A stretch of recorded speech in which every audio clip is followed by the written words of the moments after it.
80 million years ago. In a place that would one day become modern-day Asia, the land was ruled by a mighty species of dinosaur called Tarbosaurus. A cousin of the mighty Tyrannosaurus Rex, these Asian kings ruled their kingdom without competition. But from this prehistoric legend, a legacy was formed. A legacy like no other.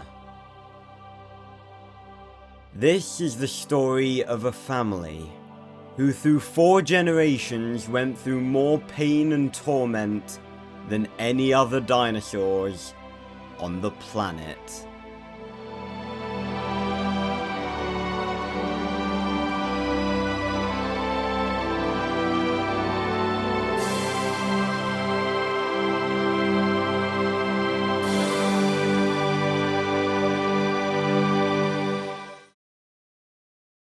This story begins 80 million years ago, in prehistoric Korea, where within the lush prehistoric forests, there lived a family of Tarbosaurus, consisting of an adult female and her 3 children, one of which would one day grow to be a formidable killer. His name was Patch, after the unusual pattern adorning his face. Patch's mother was the queen of this forest, but Patch himself was still only 2 months old, and had a long way to go if he wished to become a ferocious predator like his mother. Patch was by far the most curious and reckless of the 3 siblings, often leaving the nest while his mother was out hunting, exploring the land that may one day be his to rule. Unfortunately, at 2 months old, the young Patch was near defenseless, and when threatened by other carnivores such as the dangerous velociraptors, he often only managed to escape by the skin of his teeth, thanks to his mother coming to the rescue.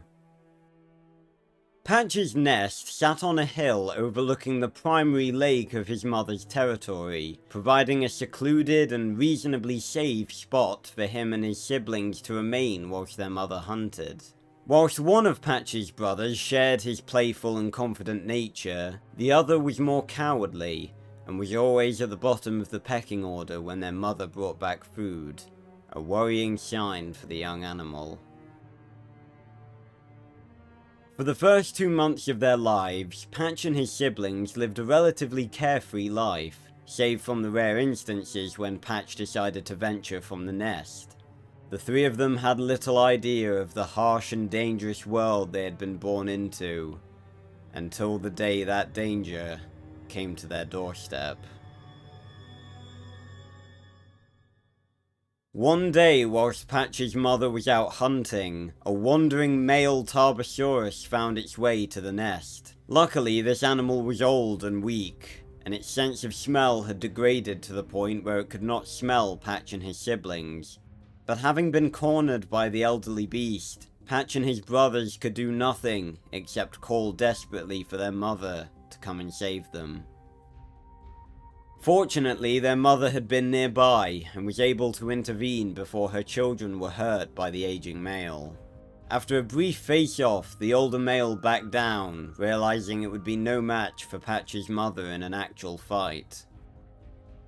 However, with the knowledge that the male would likely return now that it knew the location of the nest, Patch's mother made the difficult decision to abandon the nest in order to find a new, safer home for herself and her offspring. Unfortunately, this forced change of scenery couldn't have happened at a worse time, because as Patch and his family left their forest home, the wet season was coming to an end. As their unforeseen journey began, the forest withered and died, and Patch would finally get to experience the cruelty of the world he'd been born into. For 6 months, the family of Tarbosaurus journeyed on, in search of food, water, and safety. Patch and his siblings were no longer the same tiny hatchlings they had been within the comfort of their forest home, but they were still a long way from being fully grown, and still relied solely on their mother for food, especially during these harsh times. Unfortunately for one of Patch's siblings, the risk of starvation would soon be the least of his worries. Whilst Patch's already weakened mother was out hunting, a pack of raptors happened upon the area where Patch and his siblings were waiting. Patch and one of his siblings were quick to notice the approaching danger, and hid within a bush to avoid the predators. Unfortunately, their younger brother was distracted by a dragonfly, and didn't see the velociraptor until it was too late. Patch and his sibling watched from nearby as their brother was devoured by the raptors, their first real taste of the cruelty of their world. As the dry season stretched on, Patch's mother eventually became too weak to hunt, and if she couldn't hunt, both her and her offspring would be condemned to starvation. Luckily, Mother Nature, who had threatened their survival so many times before, came to their rescue. The dry season had finally come to an end, and the arrival of the first rains of the wet season provided Patch and his family with the strength to keep going. Although the wet season was now upon them, the land had yet to recover, and the family was still suffering from the harsh conditions the dry season had brought upon their world.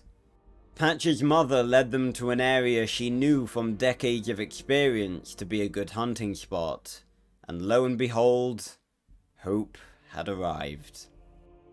A large herd of Carnotaurus, the weakest among them, would provide sustenance to the family of carnivores once more, if Patch's mother could bring one down. But only a mile from the herd, tragedy would strike Patch's family once again. Whilst Patch and his mother were managing to cling on, Patch's remaining brother wasn't so lucky. A combination of hunger, thirst, and exhaustion had brought the young dinosaur to his knees. Patch went back to try and help, but no matter how hard he tried, his brother couldn't get up. Knowing there was nothing that could be done, Patch's mother harshly instructed him to keep moving, and Patch reluctantly followed his mother, abandoning his brother to die. Once again, the Velociraptor pack was not too far away, having singled out a member of the herd. Through a coordinated attack, the gang of bloodthirsty killers managed to bring down the animal, but their victory was short-lived.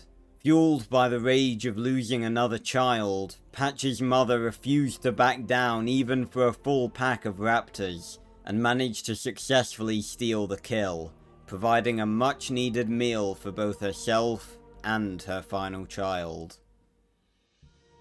Watching from nearby as his mother began to eat, Patch had learned a valuable lesson. In his world, only the strong survive.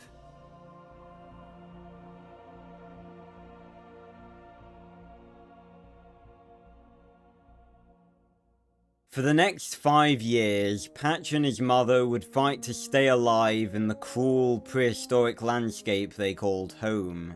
In this time, Patch would grow from a tiny youngster incapable of defending himself into a ferocious and powerful predator, the day fast approaching when his life as the king of this Asian kingdom would begin.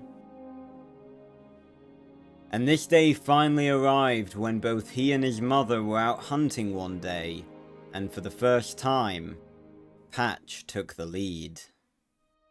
Their prey was Protoceratops, a small but fast herbivore not easy to catch. Although he now possessed the speed and strength of a predator, Patch was still a novice hunter and would only succeed in the hunt if he was able to execute the strategy required to take down his prey. Fortunately, luck was on Patch's side this day, as for the first time in his life, he was able to take down his prey alone. However, his victory also demonstrated to his mother that he was now capable of hunting without her intervention, and that only meant one thing. It was time for the two of them to go their separate ways. Now that Patch was old enough to fend for himself, he had outgrown his mother's protection, and it was time for him to leave her side and begin his own journey. Patch was reluctant to leave his mother. She had always been there to protect him, and it was difficult to imagine life without her. But this was the way of their world, and so, as the sun set on another day, Patch reluctantly left his mother and began his journey alone.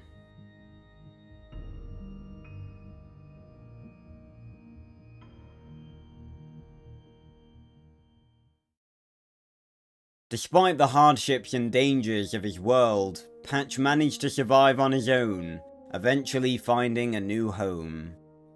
Now 15 years old, Patch had grown into a mighty predator, worthy of his title of King of the Forest.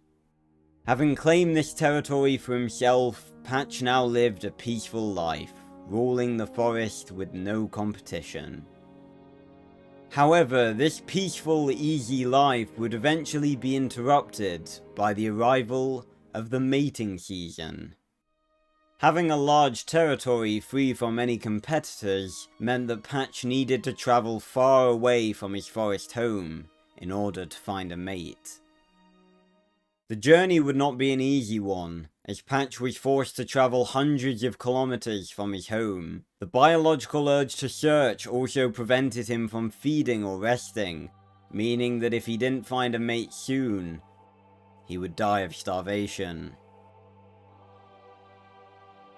But no matter how far he travelled, and how hard he searched, his journey to find a mate yielded no success. And after 3 whole weeks of fruitless searching, Patch had become so weak he could hardly even move.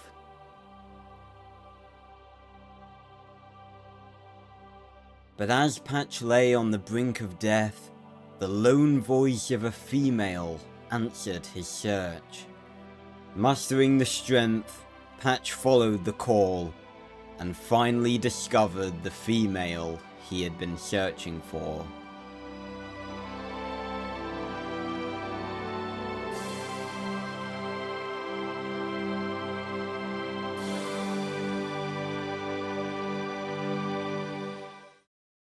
However, Patch's hopeful discovery was short-lived, as from the forest nearby, another male Tarbosaurus appeared, having also heard the roar of the female. This older male bore the scars of countless encounters, and it was clear that he was a veteran, more than capable of killing Patch. But Patch had come too far to give up now, and while his opponent may have had experience on his side, with experience comes arrogance. The older male became distracted by the female, and whilst his opponent's attention was diverted, Patch took the opportunity to strike. And as the two titans clashed, it was Patch's youthful power and agility that was able to overpower his enemy's experience, and he was able to triumph against his aging opponent. With the battle won, the female accepted Patch as her mate, and together they journeyed back to Patch's forest, hoping to have many children and live happily as the king and queen of their forest. Unfortunately, a happy ending did not await them. Either of them. Around them, their world was beginning to change. Forces of nature beyond the control of the dinosaurs were slowly beginning to poison their world. The dry seasons were becoming even more severe, and it became more difficult for dinosaur eggs to hatch, leading to Patch and his mate only being able to hatch 2 offspring. It was also becoming more difficult for Patch and his mate to find food outside their forest, but a diminishing food supply would soon be the least of their worries. Whilst the two adults were out hunting, their two children had strayed from the nest into the dangerous depths of the forest.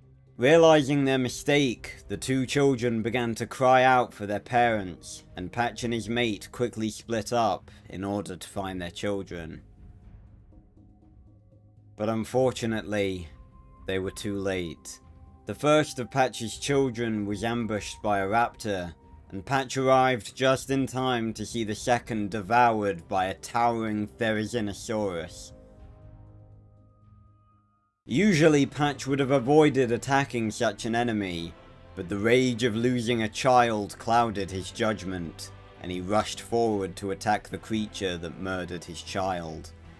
The Therizinosaurus easily knocked Patch to the ground with a painful slash to his face, the impact breaking Patch's ribs and severely damaging one of his legs. But refusing to simply lay down and die, Patch forced himself to his feet and attacked the Therizino again, his rage still unbalancing him. Time after time, the Therizino's claws would slash deep into Patch's body, but Patch refused to give in, and eventually managed to get close enough to lock his jaws around the Therizino's long neck, and finally bring the creature to its knees.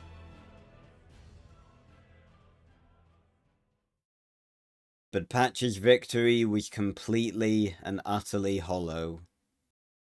The initial blow dealt to him by the Therizinosaurus had shattered his ribs and one of his legs, not to mention the many wounds he had also sustained from the battle. Knowing Patch's injuries would most likely be fatal, his mate made the hard choice to abandon her home and the former father of her children and journey on in search of a new mate.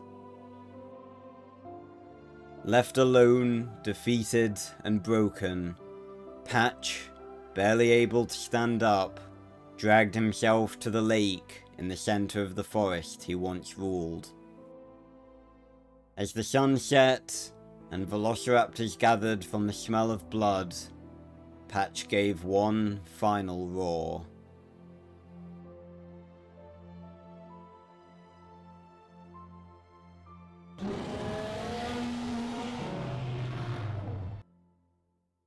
And somewhere within the darkness of the night, Patch the Tarbosaurus met his end.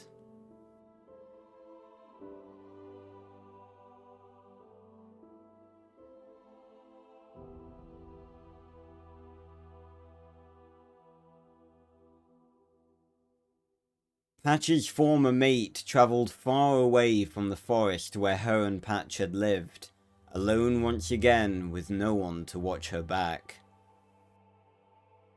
However, hope would find her once again when she found a new home in a beautiful valley, and met another male Tarbosaurus.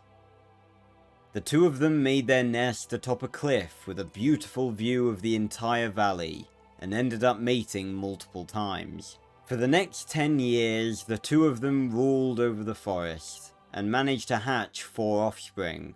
However, sometime after his mate laid her final clutch of eggs, the father of this new family of Tarbosaurus met a mysterious and unknown end. This left the hatchling's mother to continue to raise and protect her 4 offspring. The oldest was a 10-year-old male named Quix, followed by a pair of twin 6-year-old females. The final of their children was only a year old, a young male who, very coincidentally, possessed the same pattern of spots as his mother's former mate. A young male who was destined to live a hard life, filled with loss and hardship. A young male who his mother named Speckles.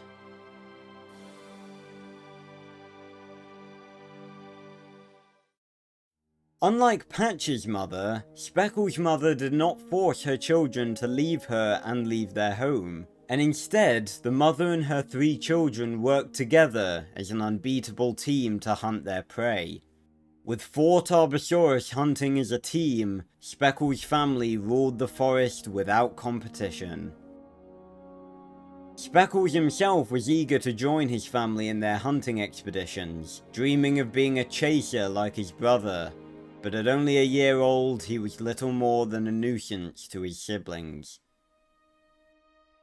But Speckles had a good life.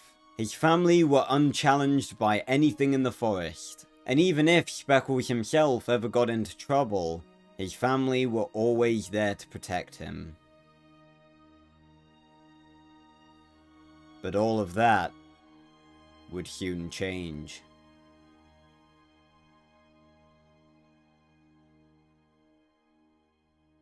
Not too far away, the forest had a visitor. A one-eyed Tyrannosaurus Rex had come to the forest in search of new territory to claim, and had been watching the family of Tarbosaurus for some time. He'd had to remain at the very edge of the forest to avoid detection, knowing he'd be unable to take on all 4 of them at once. But One Eye was intelligent, and devised a plan. A plan that would ensure that the forest would soon be his.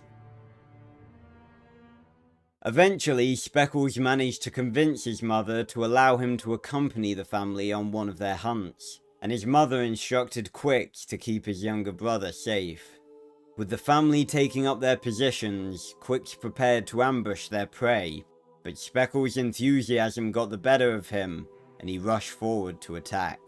But as he squared off with his much larger prey, a thundering noise echoed through the forest, as a huge stampede of hundreds of dinosaurs ran towards them, chased towards Speckles and his family by none other than One Eye. Speckles was immediately caught in the center of the panicking dinosaurs, and Quicks immediately ran after the stampede to help his brother. As Quicks called to Speckles from outside the stampede, an Ankylosaurus behind Speckles toppled sideways, causing a pileup. In a desperate act of sacrifice, Quicks ran into the stampede, sacrificing his own life to push Speckles out of harm's way, before being crushed himself.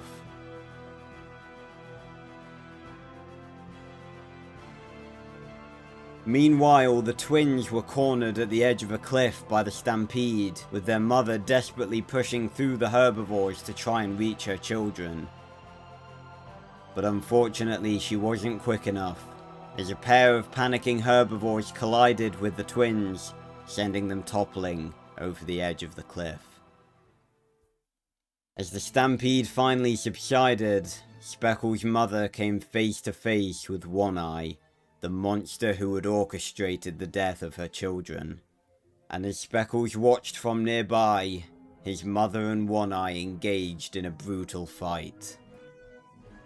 But Speckles' mother was not the young Tarbosaurus she once was. One Eye was bigger, stronger, and younger, and repeatedly managed to overpower her whenever she tried to gain the upper hand. With Speckles' mother unable to fight against him, One Eye clamped his jaws firmly around her neck and began to push her towards the edge of the cliff. The more she struggled, the closer the Tyrannosaur pushed her towards the cliff, until eventually she stood on the very edge, desperately trying to fight back. But One Eye was simply too powerful for her, and as Speckles watched helplessly, One Eye let go, and Speckles' mother fell from the cliff and into the abyss below.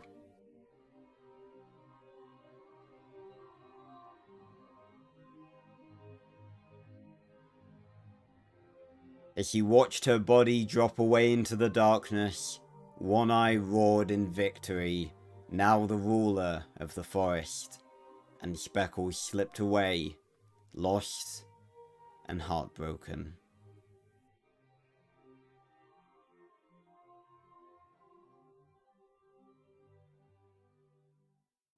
With the forest's previous rulers now dead, One Eye claimed the territory as his own, also claiming the former nest of Speckles' family. As for Speckles, starvation and dehydration nearly claimed his life in the month that followed his family's death. But through several close calls involving pterosaurs, velociraptors, and even stealing from One Eye himself, the little dinosaur managed to hold on. And despite constantly teetering on the edge of starvation, Speckles managed to survive on his own for many years. Now 5 years old, Speckles was no longer a defenseless youngster, but he was still a long way from being able to challenge One Eye and avenge his family. Speckles would often watch from nearby as One Eye carried out his hunts. Being a solo hunter, unlike Speckles' family had been, One Eye would often resort to using tactics to make hunts easier, such as waiting for a Taurosaurus to lose its horns during a mating ritual. But in the midst of hunting the injured Taurosaurus, One Eye encountered a Therizinosaurus that also lived within the forest, and had threatened both Speckles and his family during his youth.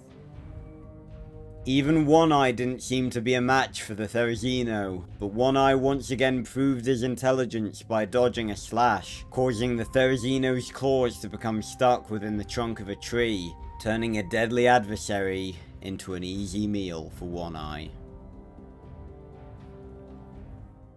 As Speckles watched One Eye devour his meal, he saw another young Tarbosaurus, a female with blue eyes.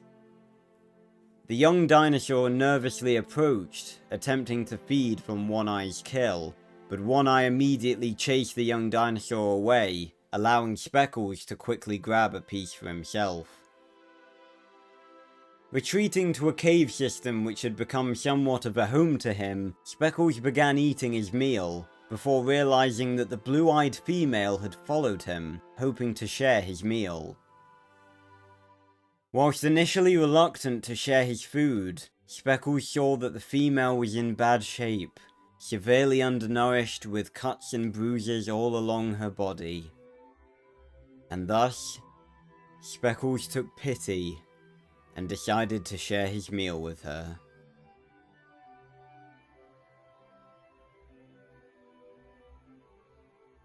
The two of them realized they were very much alike.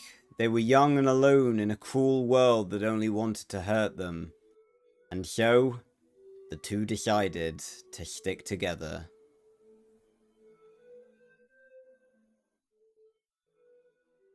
Together, Speckles and Blue Eyes managed to survive into their adolescent years, the two of them now 10 years old and finally capable of hunting for themselves. As they now needed to hunt larger prey, they moved to a swamp at the edge of the forest in order to avoid One Eye's detection. Speckles was finally able to live his dream of being a chaser, just like his brother, whilst Blue Eyes ambushed their prey. Working together, they were a fantastic team. But however good of a team they were, they couldn't stay hidden forever. In the midst of a hunt, they were discovered by One Eye, who was in search of territory expansions. While the two of them were now capable of defending themselves, even together they weren't a match for the fully grown Tyrannosaur. After Blue Eyes was wounded, Speckles attempted to lure One Eye into a nearby patch of quicksand, having watched it swallow both a Hypsilophodon and a Velociraptor during his youth. But unfortunately even this was not enough to stop him. Realizing they were outmatched, the two had no choice but to flee from the forest.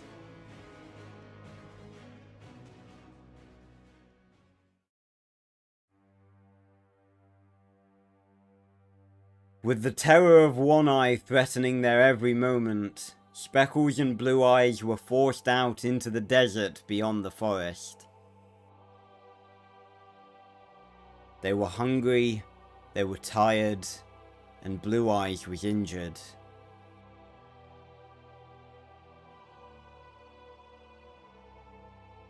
They needed hope.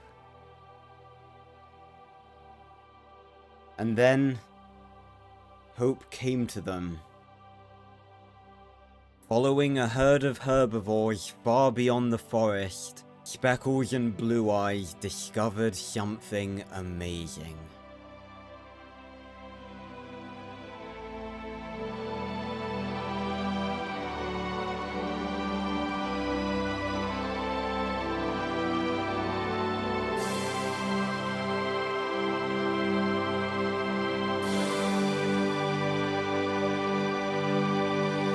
Nestled within a mountain beyond the forest was a beautiful hot spring. Exhausted from their journey, the two of them had discovered a miracle, a place where they could rest and heal. And in that moment, it seemed as though maybe, just maybe, everything was going to be alright.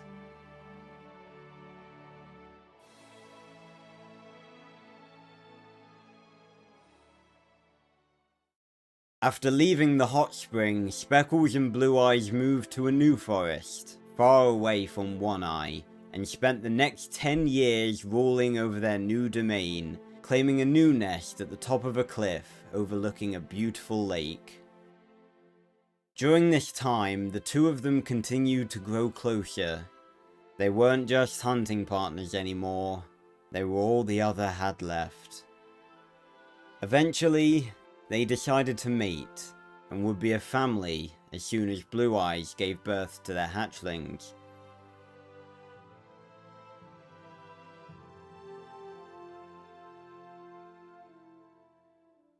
However, somewhere close by, a long-forgotten adversary was approaching. For the past 10 years, One Eye had not come into contact with Speckles or Blue Eyes, and had remained within the territory he had stolen from Speckles' family, until the arrival of the mating season, where One Eye was forced to travel far and wide in search of a mate himself. His search had led him into Speckles' new territory, where he witnessed the now 20-year-old Speckles taking on a Taurosaurus.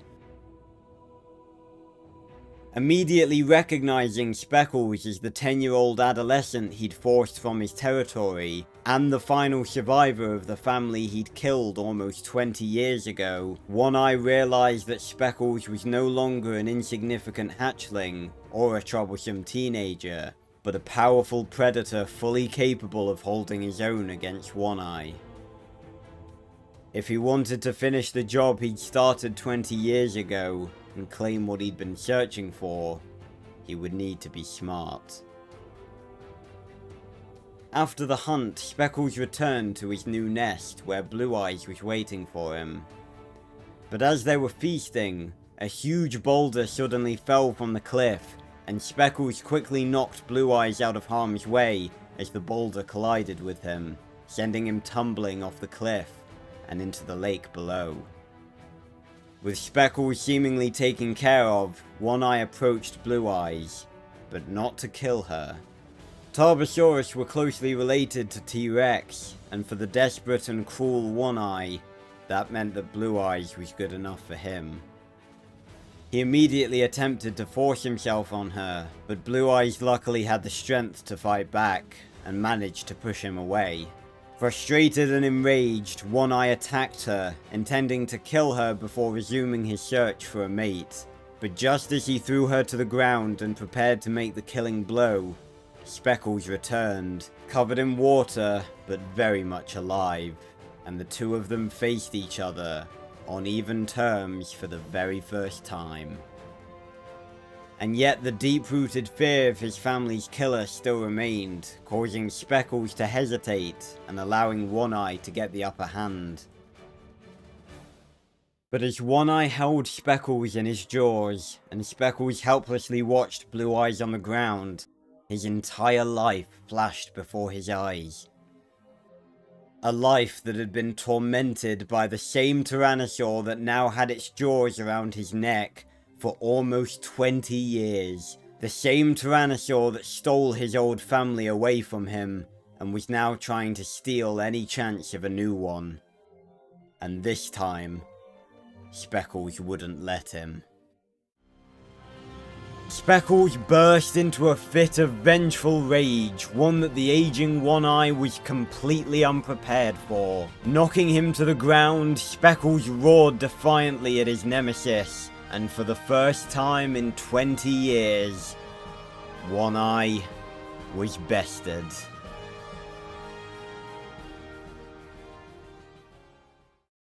As Speckles roared in triumph, One-Eye was forced out into the lifeless desert beyond Speckles' new home, never to be seen again.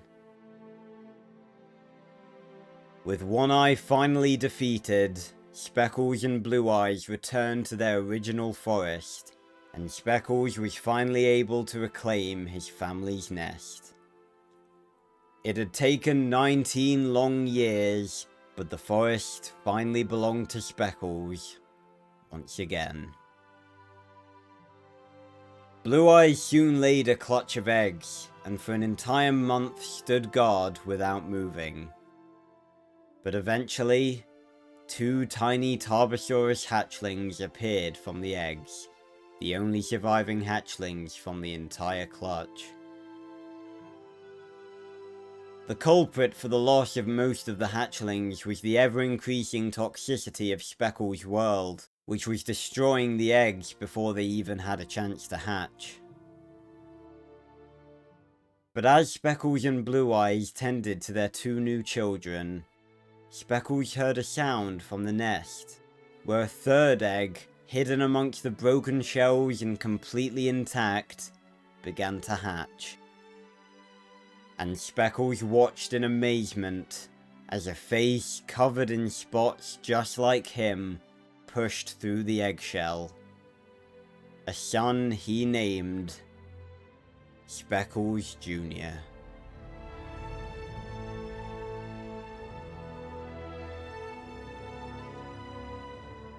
For a short while after the birth of their children, Speckles and Blue Eyes lived in peace, seemingly having finally achieved their happy ending.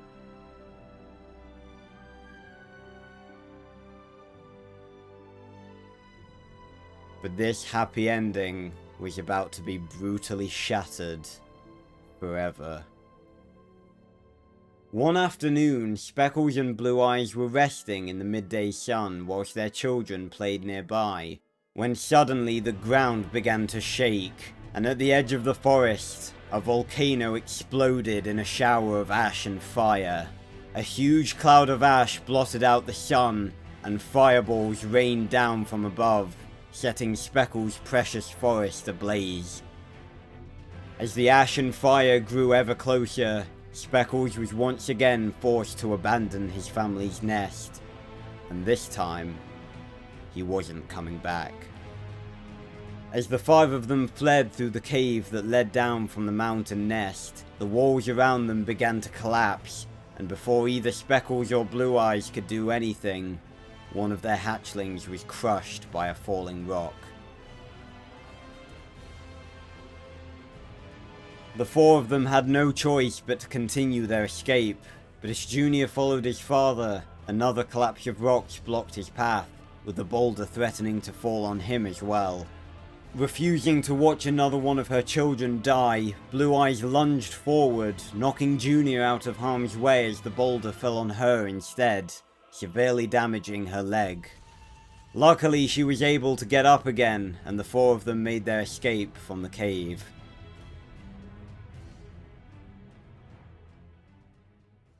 As the volcano's fireballs destroyed the place that had once been their home, Speckles and his family were forced to leave alongside the many herds of herbivores that had also lost their home, out into the harsh desert beyond. With no food or water, the herds could only march onwards, hoping to find somewhere new to call home, with Speckles and his family following a short distance behind. But while Speckles and his 2 remaining children were managing to cling on, the same could not be said for Blue Eyes. The injury she'd received whilst saving Junior's life had meant she'd had to push her body harder than ever before just to keep up with the others, and after 2 weeks of endless marching, A combination of hunger, thirst, and pure physical exhaustion brought Blue Eyes to her knees. However, out here, physical exhaustion was the least of their concerns.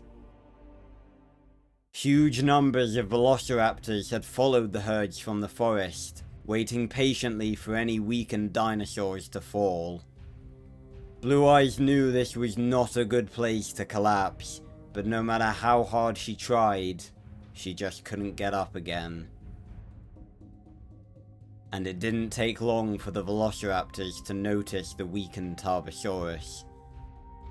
As they began to swarm the family, Speckles sprung into action and was able to defend Blue Eyes with relative ease. But he too had also been walking for 2 weeks without food or water, and was beginning to get exhausted himself. And for every velociraptor he killed, 2 more seemed to take their place, until they were completely surrounded. As the raptors closed in for the kill, Speckles begged Blue Eyes, who at this point could barely even open her eyes, not to give up. But there was nothing Speckles could do. He could only watch as the mother of his children, and the only friend he'd had since the day One Eye murdered his family, struggled to keep her eyes open. And as Speckles stared, Blue Eyes gave one last quiet roar before her eyes drifted shut and didn't open again. And no matter how much Speckles begged, it was too late. Blue Eyes was gone.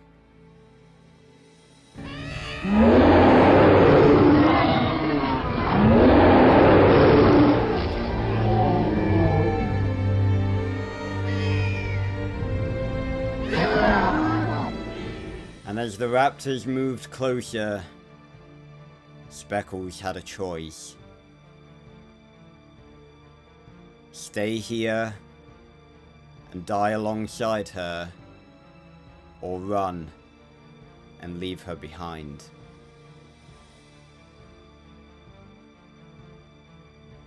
For the sake of his children,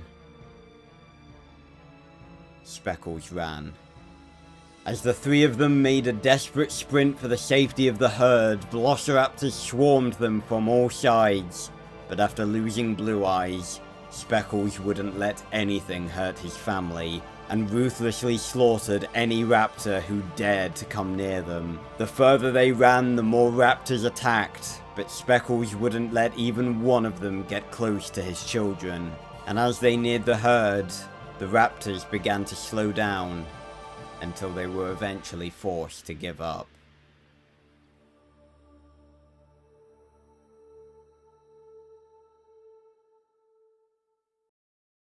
As the 3 of them paused to rest for a moment, Speckles and his children gazed back at Blue Eye's lifeless body, and Speckles could only apologize to the ghost of the only friend he'd ever had, before him and his children continued onwards, leaving Blue Eyes to be devoured by the velociraptors.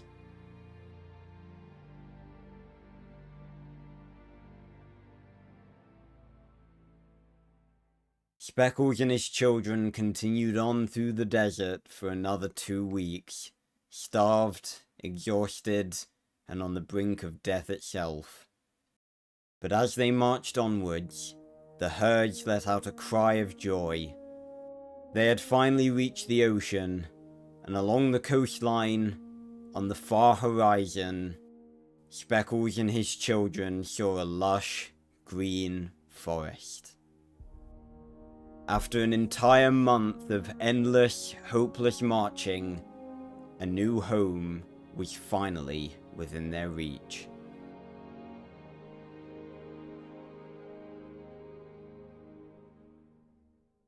However, between Speckles and his new home, there was one final obstacle.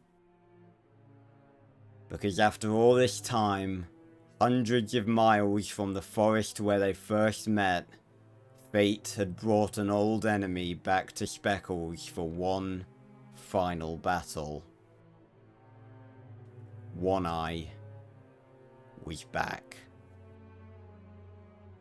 And as Speckles and his children continued onwards towards the distant paradise, Speckles' childhood nightmare returned. Ambushing the herds, One Eye forced them to stampede backwards towards Speckles, separating him from his children and trapping them on a cliff. And after Speckles was knocked to the ground by the stampede, One Eye took the opportunity to attack his children, killing one of them by knocking them off the edge of the cliff and into the rocky walls below, leaving only Junior alive. Before One Eye had a chance to kill Junior as well, Speckles managed to intervene, struggling to believe that after all this time, fate had brought his family's killer back to him again. Having travelled for a month straight without rest, Speckles was exhausted, but One Eye was not the youthful tyrannosaur he once was either, being at least 40 years old at this point. Once again, the two were evenly matched. But with Junior as the only family he had left, Speckles wouldn't let One Eye take anything else away from him. The two engaged in a fierce battle, with Speckles managing to keep the upper hand, until One Eye's tail knocked Junior off the cliff and into the ocean. As One Eye charged at the enraged father, Speckles managed to land a powerful tail blow, knocking One Eye off the cliff. Rushing to the edge, Speckles was relieved to discover that Junior had survived and was clutching desperately to a piece of wood. Unfortunately, One Eye had survived as well and began to swim towards the struggling Junior. Refusing to let One Eye take away the only family that he had left, Speckles jumped from the cliff, landing on One Eye just as he was about to devour Junior, and the two were sent hurtling into the depths of the ocean, and their battle continued. However, they were now fighting on unfamiliar territory, and two Tylosaurus quickly caught the scent of their blood. As Speckles and One Eye clashed, Junior desperately tried to stay afloat, and Speckles knew his son wouldn't last much longer, and that he had to get to him. But One Eye wouldn't let him reach his son, grabbing Speckles in his jaws and plunging his head in and out of the water. And as Junior lost a hold of the piece of wood, it seemed as though all hope was lost. When suddenly, a Tylosaurus burst from the depths of the ocean, clamping its huge jaws around One Eye and plunging back down into the water, carrying the Tyrannosaur with it, and finally putting an end to the murderous killer that had tormented Speckles all his life.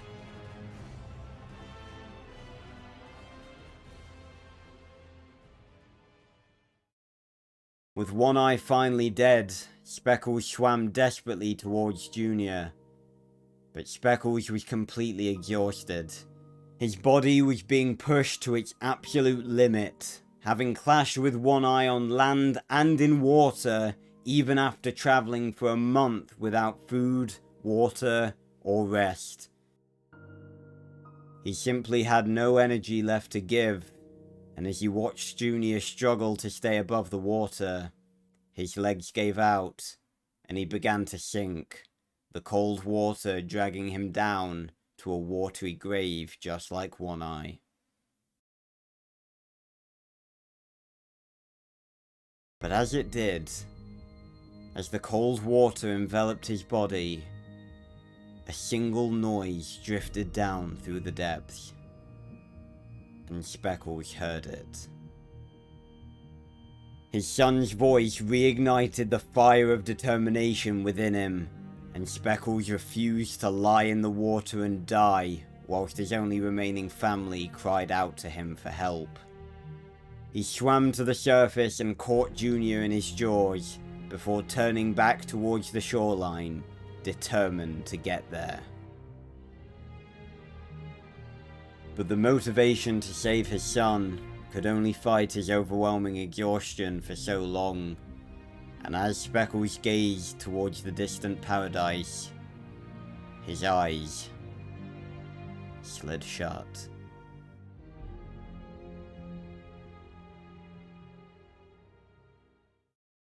Junior stepped out onto the beach, out from the seemingly lifeless jaws of his father.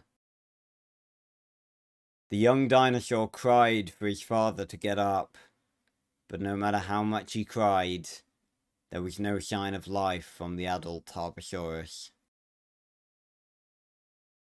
Junior nuzzled against his father's face, begging him not to leave him.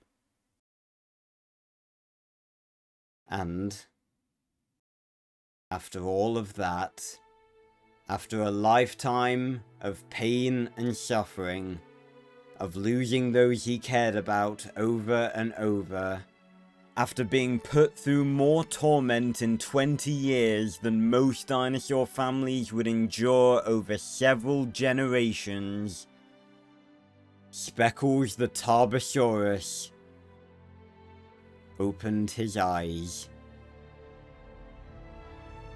Exhausted, weak, but very much alive, Speckles got to his feet, and alongside his son Junior, journeyed onwards to their new home, leaving one eye behind forever, and moving forwards into the future.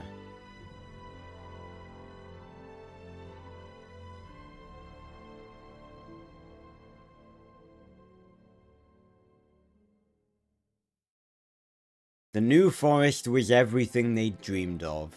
A bountiful paradise filled with plentiful prey and lush green forests. Speckles claimed a new nest atop a cliff with a beautiful view of the entire territory, and for the first time since the destruction of their home, Speckles and Junior were happy and safe. But this newfound happiness wouldn't remain for long, because the ghosts of their past had left a very real mark on both of them.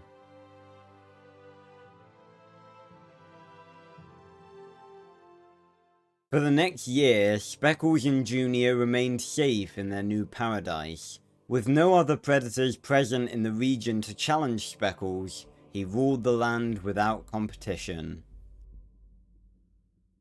But as Junior began to grow towards the distant horizon of becoming a powerful predator like his father, Speckles began to grow cold towards his son.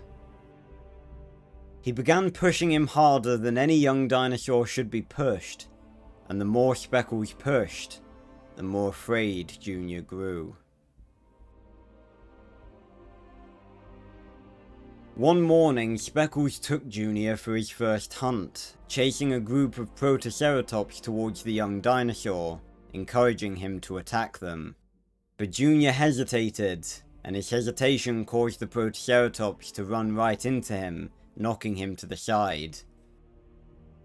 Speckles was furious with Junior for failing what was to him an easy hunt, even calling the young dinosaur a disgrace, to which Junior replied that he hated his father, sadly walking back to the nest. The truth was that despite the fact the two of them had survived, the torment they'd endured had left a mark on both of them.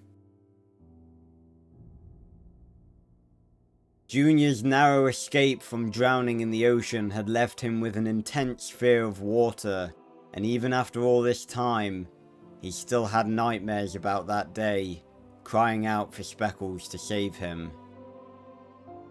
But what haunted the two of them more than anything else was the loss of Blue Eyes.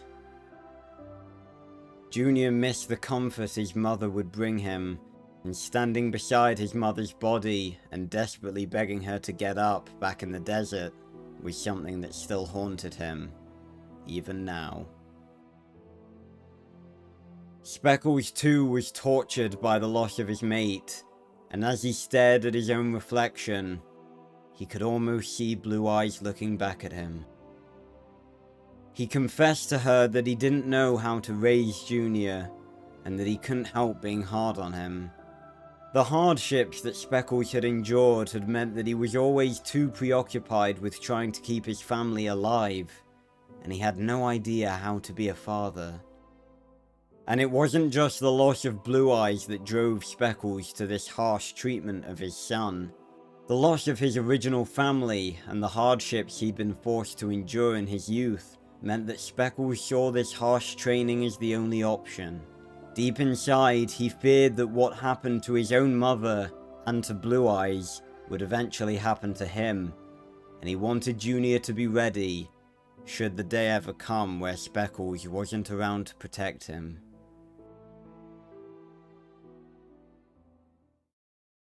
That night, Speckles returned to the nest, where Junior was already waiting.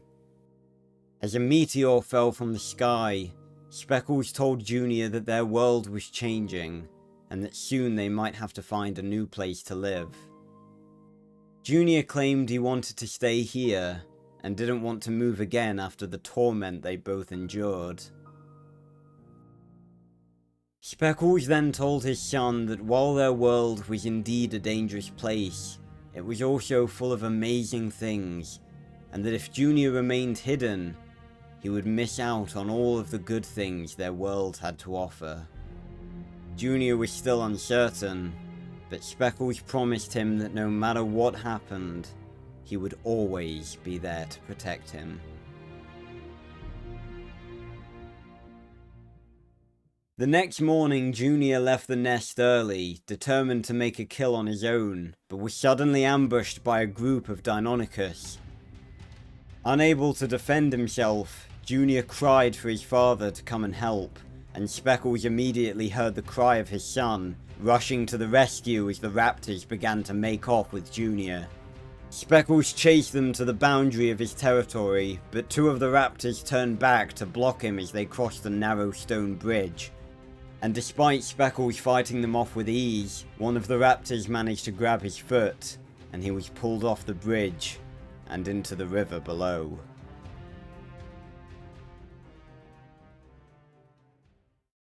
After pulling himself from the river, Speckles realized that the Raptors and Junior were gone. And just as he began to pick up their scent, rain began to fall from the sky, and Junior's scent quickly began to disappear. But as the thunder and lightning echoed above him, Speckles roared in fury, and promised himself that no matter what it took, he'd rescue his son.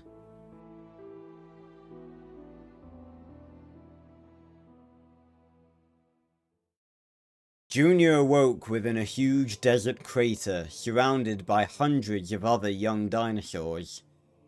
As they gathered around him, he was approached by a young Therizinosaurus named Slash, who frightened and taunted the young dinosaur, before another young Tarbosaurus came to his rescue, a female named Blue. As Blue teased Junior about his lack of confidence, the three raptors that had kidnapped Junior returned, herding the young dinosaurs before grabbing three at random, narrowly missing Junior.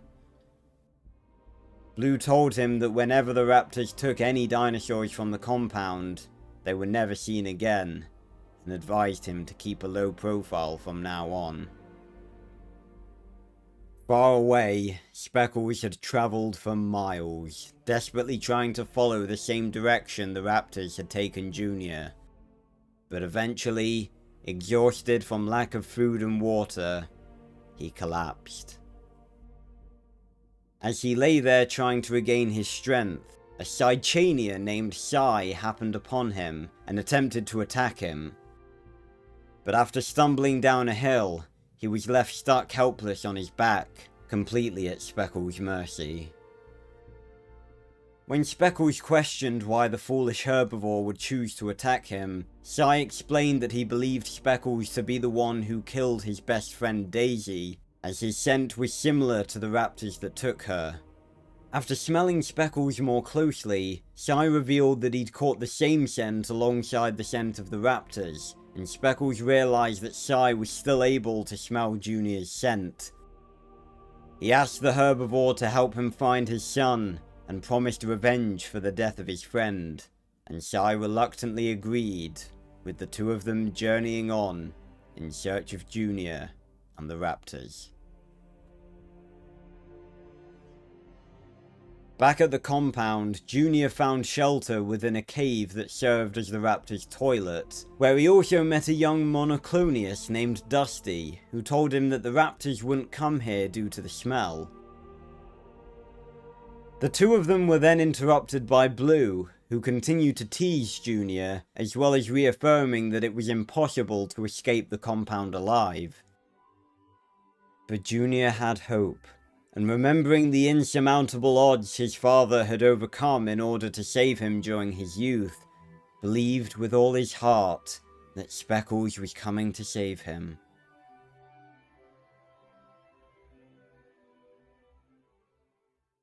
Meanwhile, Speckles and Cy were still following Junior's trail, which had led them to the entrance of a ravine. Cy suggested they go around, but Speckles was too concerned about Junior to waste any more time, and continued on into the ravine. However, the two soon came face to face with the ravine's inhabitants, a nest of giant scorpions that weren't too happy about their home being invaded. Determined not to let anything stop him, Speckles made short work of most of the scorpions, but one managed to land a lucky hit and sting him in the leg. After dealing with the scorpions, Speckles refused to stop and rest despite his sting wound, and the two pushed onwards further into the desert. They travelled for miles, and with every step, Speckles' wound grew worse and worse. Cy begged Speckles to stop and rest, but Speckles told him that he couldn't possibly understand Speckles' motivation, as he didn't have a son. Eventually, the combination of starvation, dehydration, and the effects of the poison made Speckles begin to hallucinate, and he saw Junior in the distance, disappearing over a dune. Chasing after the hallucination, Speckles searched desperately for his son, but when Cy told him he was hallucinating, the realization that he may never see his son again finally brought him to his knees. As Cy begged him to get up, the sand beneath them began to shake, as the two dinosaurs were dragged into a sinkhole, where they sank to the bottom of a vast cave. Just as Speckles began to lose consciousness, he saw another Tarbosaurus entering the cave, and as his eyes began to close, he saw Blue Eyes walking towards him.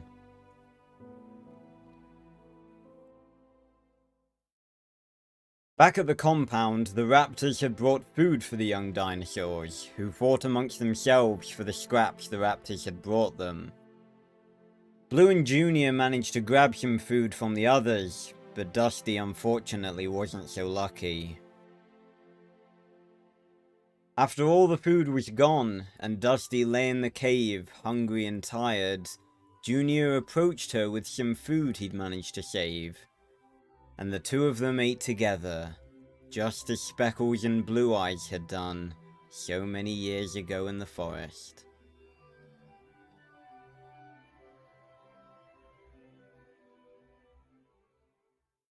Speckles awoke to Cy screaming for help as another Tarbosaurus attacked him. Speckles immediately got to his feet to defend his friend, but was still incredibly weak and was easily knocked to the ground by his opponent. The Tarbosaurus, who Speckles initially hallucinated as Blue Eyes, was actually a female named Fang. After hearing Cy from outside, she had come to investigate, and managed to patch up Speckles' sting wound using some nearby herbs. She had attacked Cy with the simple intent of providing a meal for the weakened Speckles, but Speckles told her that Cy wasn't food, and that he was actually Speckles' friend. Fang revealed that she was searching for her daughter who had been kidnapped by Raptors just like Junior. Realizing they were likely pursuing the same kidnappers, the three of them decided to carry on together. Back at the compound, Junior, Blue and Dusty were attempting to have a little fun, as Blue taught them how to launch rocks with their tail. However, this attempt at fun proved to be a fatal mistake, as the three of them had left the safety of the caves just as the raptors had descended to pick another 3 hatchlings, and one of the raptors chose Dusty. Blue tried to stop them, but was quickly stopped herself by Blade, a young Carnotaurus that accompanied Slash, the Therizinosaurus that had threatened Junior when he first arrived at the compound. He told them that if they tried to intervene, the raptors would simply take them too, and Junior could only watch as Dusty was taken away by the raptors. As Junior slept alone in the cave, he was once again tormented by the nightmares of his past, once again seeing himself drowning in the ocean and crying out for Speckles to save him. His nightmare was interrupted by a Zungaripterus stealing food from the other hatchlings. As the pterosaur attempted to fly away, Junior and Blue managed to pin him down, and Junior promised to give the pterosaur all of his food if he told them what was happening outside of the compound. The pterosaur told them that beyond the compound was a volcano, and within the volcano was a creature unlike anything on Earth, a creature that the raptors served. The hatchlings that the raptors took from the compound served as food for the beast's 3 children, and Junior blamed himself for Dusty's apparent demise. Blade tells them that it'll be their turn soon, but Junior is still confident that they can escape if they work together.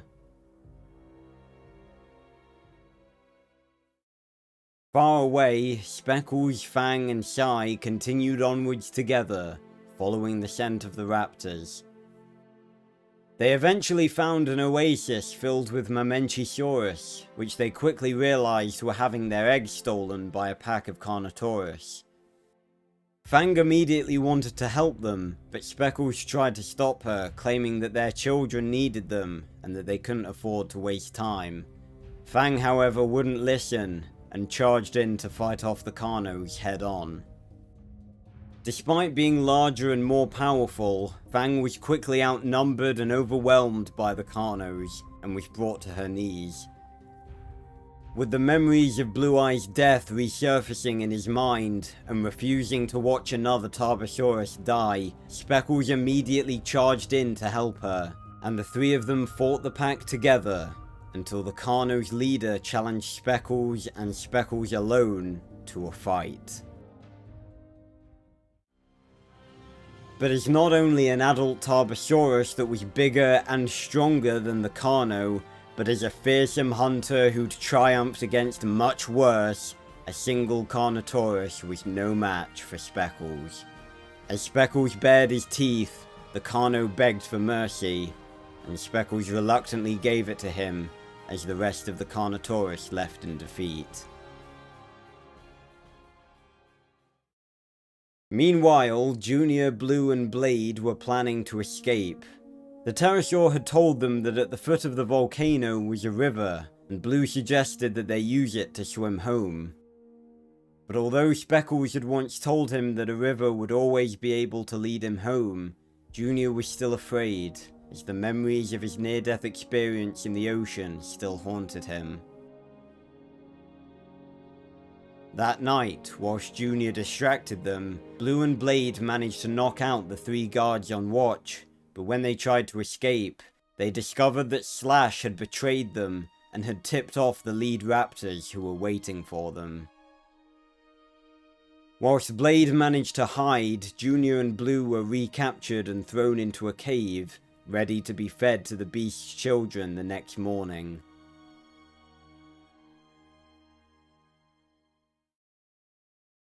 As the 2 of them looked up at the stars, their parents weren't too far away. Speckles admitted to Fang that he regretted being so harsh on Junior, and that he blamed himself for his capture. But Fang reassured him by reminding him of the dangerous world they lived in, and that Speckles couldn't protect him from everything. Meanwhile, Blue apologized to Junior for teasing him when they first met, but Junior admitted that his father had been right. Their world was dangerous, but a life in the shadows was not a life worth living.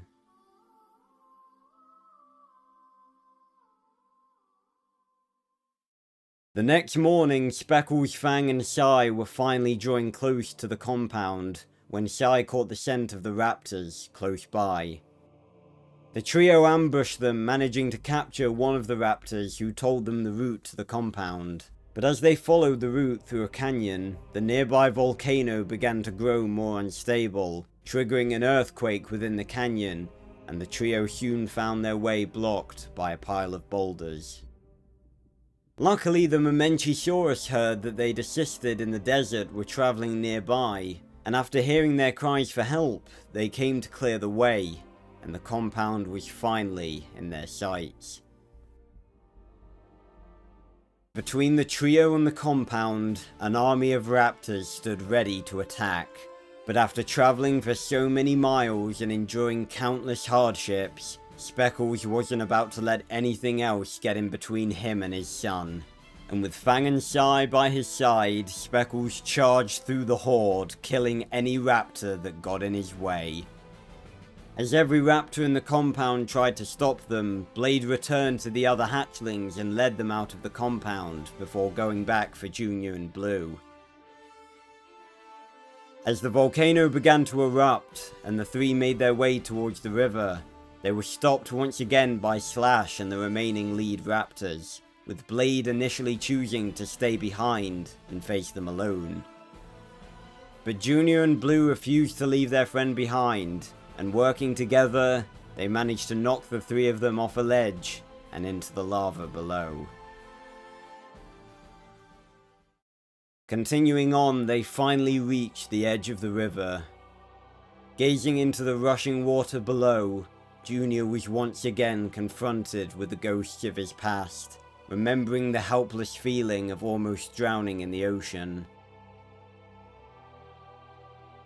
But then he remembered his father's voice, telling him to believe in himself and be confident. And he remembered that he was a Tarbosaurus, and that he was descended from a long lineage of grand and powerful predators that had ruled this land for millions of years. And he knew that it was finally time to face his fear.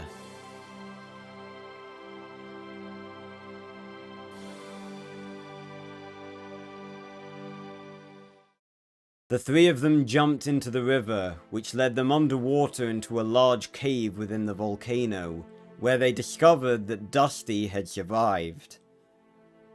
Unfortunately, they also came face to face with the mutant children of the beast, the creatures that the raptors had been feeding hatchlings to, and that Dusty had been hiding from.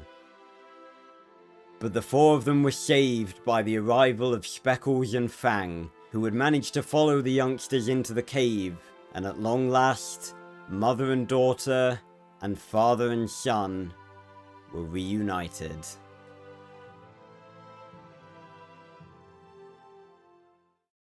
However, the joy of their reunion was short-lived.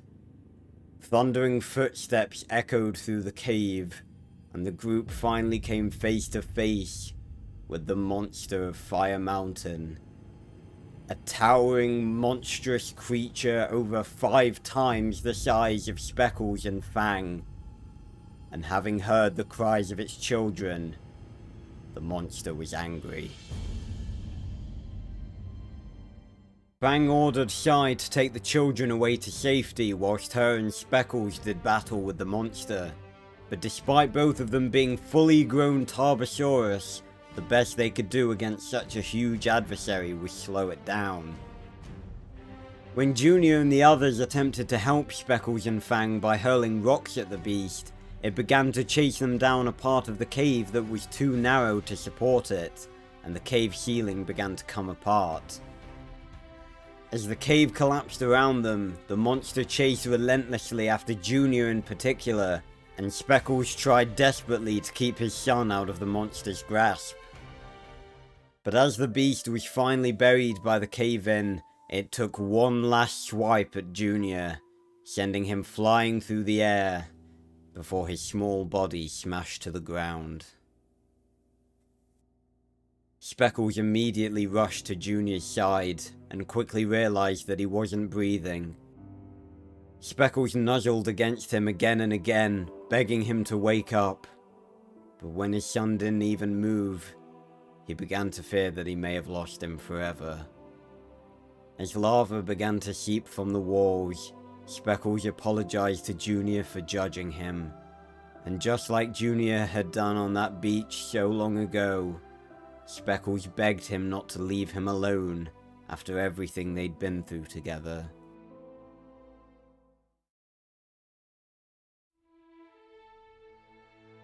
And, as his friends gathered around him, there was a flicker of movement in Junior's body, and the son of Speckles and Blue Eyes opened his eyes. Ecstatic and relieved, Speckles apologized to Junior and told him he was proud of the brave Tarbosaurus he'd become. And thus, father and son were finally reconciled.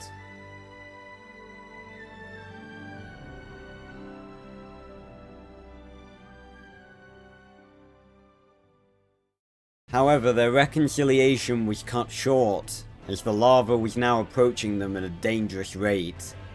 The group attempted to find an exit to the cave, but found that the way out was blocked by boulders, a fact that would soon be the least of their worries. A menacing growl echoed from the lava behind them, as the monster of Fire Mountain, very much alive, burst forth from the molten rock. As the creature roared, Speckles looked back at the blocked exit behind them, and he had an idea. Quickly telling everyone to move away, Speckles stepped forward to face the monster of Fire Mountain. With the fierce glow of the lava as their backdrop, the two greatest predators of their world stood face to face. The monster of Fire Mountain, an unnatural creature surpassing anything else on the planet, and Speckles the Tarbosaurus, a father who within the last 20 years had lost his family, his home, his wife and his children, and yet had proven time and time again that he was willing and capable of overcoming any obstacle and fighting any enemy in order to protect his family. He'd fought vengeful tyrannosaurs, giant scorpions, Carnotaurus, and entire armies of raptors, all to protect the only thing he had left. His son, the last surviving child of Blue Eyes, the female he once loved. And this monster was no different. And as the monster, dripping with magma, lunged towards Speckles, he waited until the very last moment before diving out of the way, causing the monster to slam headfirst into the blocked exit behind them. After a tense few seconds, the boulders finally fell apart, shining bright sunlight onto the lifeless corpse of the beast, and Speckles and the rest of the group made their escape as 100 tons of rock buried the monster of Fire Mountain forever.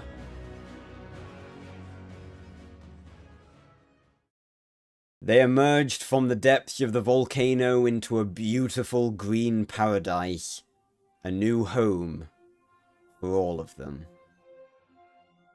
As Blade and Dusty ran off to enjoy the new paradise, Cy announced that it was time for him to leave, as he didn't belong with the carnivores and needed to return to his own kind.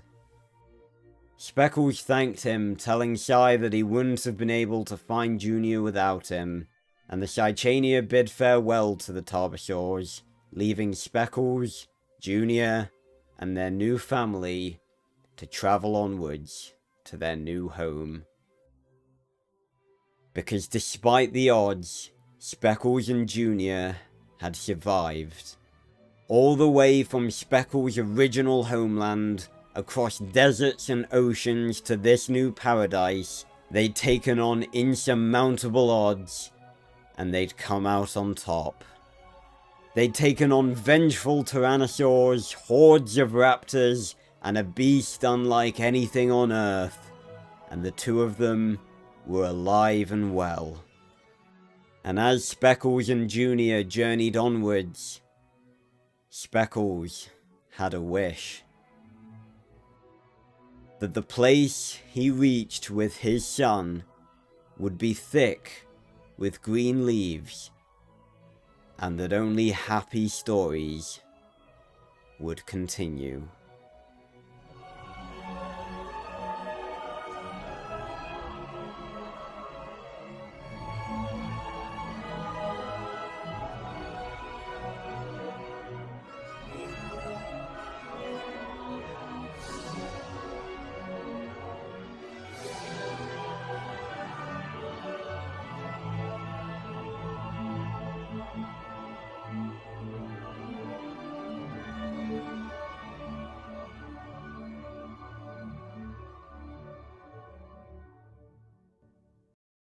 Hey everyone, my name is Prince, and thank you so much for watching the Speckles the Tarbosaurus full timeline. This was undoubtedly one of the most tedious videos I've ever made. Between writing the script, recording the commentary, gathering screenshots, and then putting it all together, this has probably taken me around 2.5 months.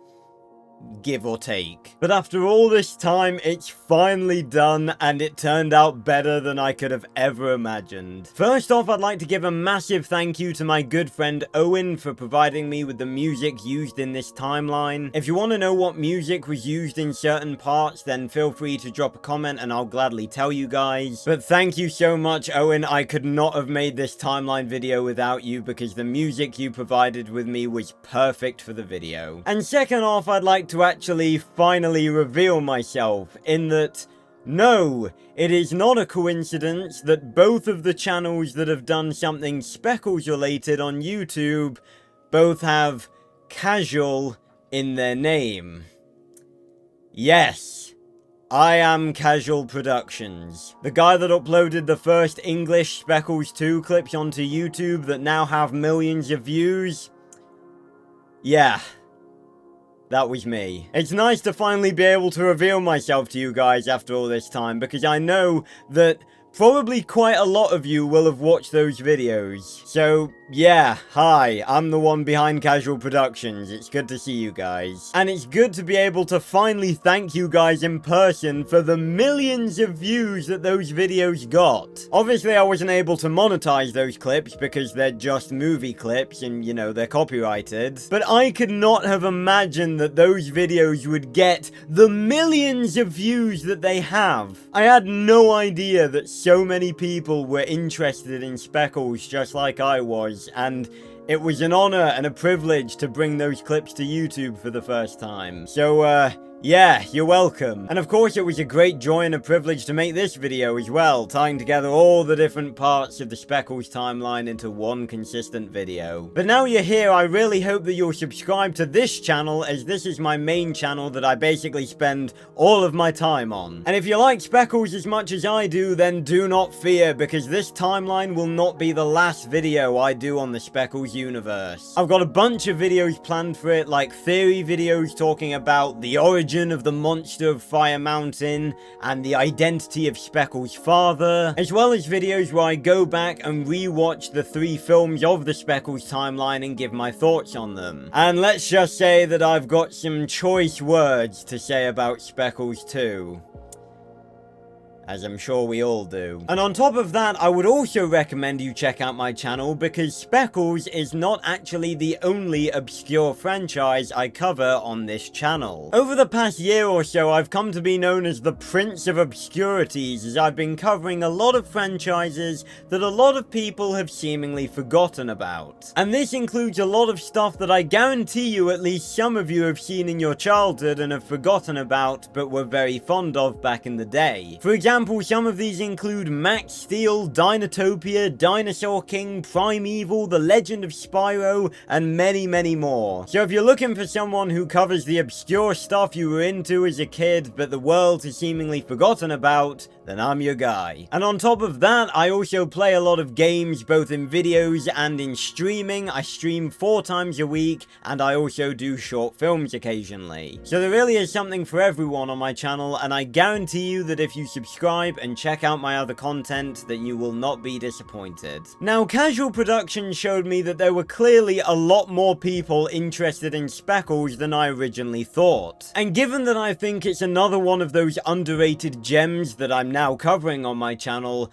I decided to do something special for it. And so it is my great pleasure to announce that the Speckles the Tarbosaurus unofficial Discord is now open. Those of you who have stuck around on my channel for a while will know that I'm no stranger to creating Discords for obscure fandoms, and Speckles is no different. I wanted to create the Speckles Discord not only for fans of Speckles, but for dinosaur fans in general, because I really don't think there are a lot of Discords that are solely dinosaur based, and I wanted to provide a place not only for Speckles fans, but for dinosaur fans in general to come and hang out and discuss. So if you go into the description, there will be a link to join the Speckles the Tarbosaurus unofficial Discord, and down there will also be a link to join the casual Discord. This is my own personal YouTube Discord, which I use to let you guys know when videos are coming out, when I'm live, and give you guys teasers for future projects. So if you're thinking of sticking around on my channel, then I'd encourage you to go and join those 2 Discords down in the description down below. I think that's all I've got to say. Thank you so much for watching this video. I really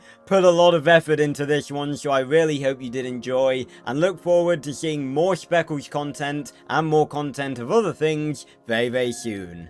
Goodbye, everyone.